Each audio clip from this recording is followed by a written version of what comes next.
You know what? I think JD Vance has nothing to worry about because Kamala Harris has come out and she's told the BBC, you know what? I think I'm going to run again.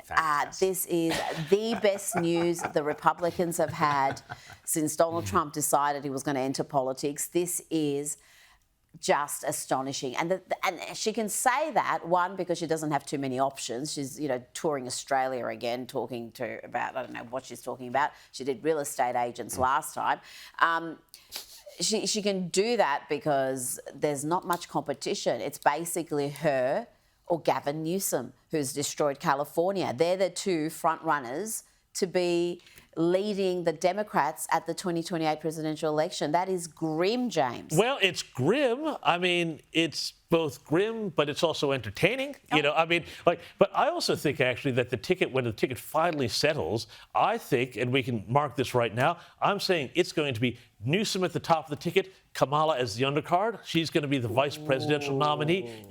Because remember, these are the Democrats we're talking about, so you can't have a straight white male at the top of the ticket without balancing it out with a bit of diversity. And I reckon, you know what, they'll go again with Kamala number 2. I think the ego...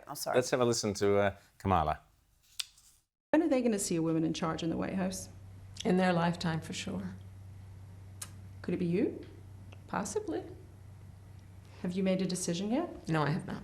But you say in your book, I'm not done. That is correct. I am not done. I have lived my entire career a life of service, and it's in my bones. And there are many ways to serve. I've not decided yet what I will do in the future beyond what I am doing right now. They put you as an outsider, even behind Dwayne "The Rock" Johnson. I mean, is that underestimating you?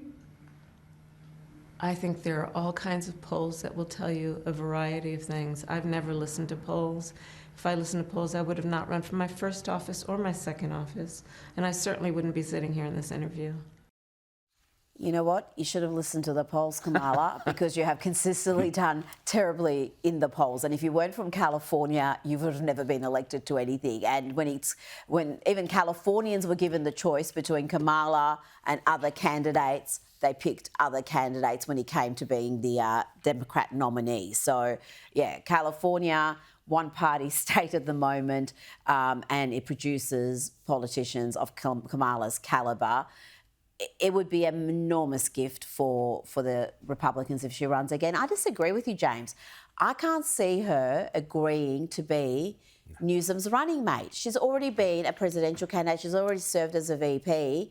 She would see that as demoralising, as degrading. So I just can't see her. But then...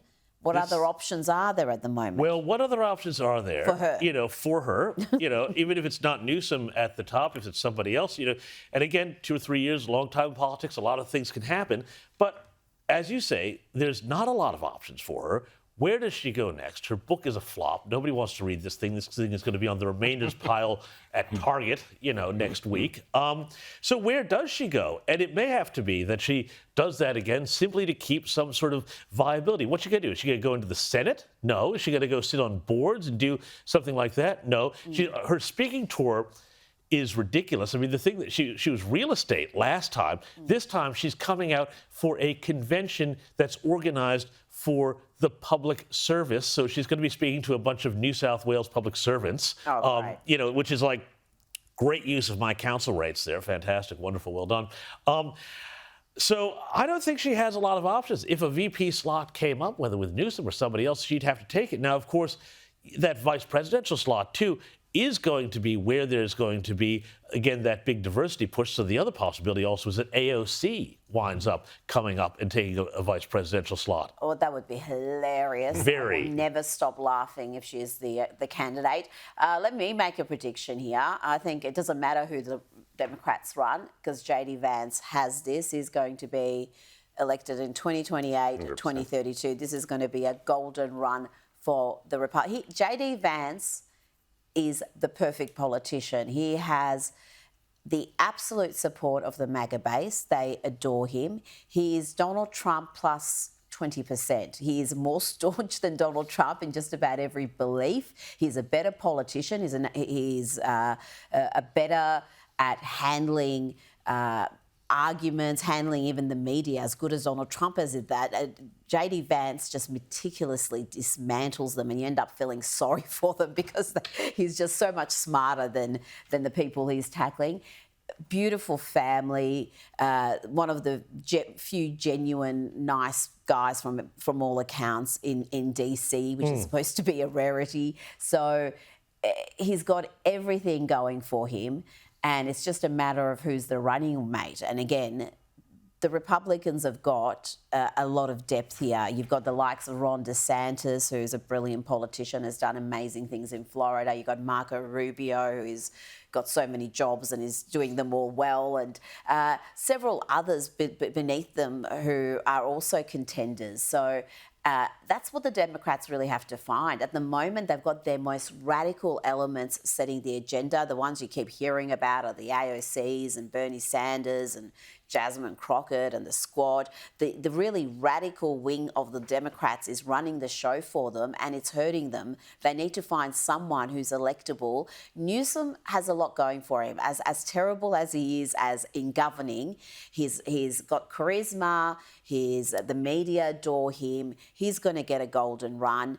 But you only have to look at California to see what America would look like under Newsom, and it's not pretty. Well, I'm anticipating, sorry, James, I'm anticipating we get 8 years of JD Vance, followed by 8 years of Marco Rubio, followed by 8 years of Pete Hegseth, which takes us up to about 2056 or something or other. And then Barron. Barron. And then Barron, yeah. All courtesy of Labor's $1 trillion of union funds. Thanks, guys. Well done. Great job.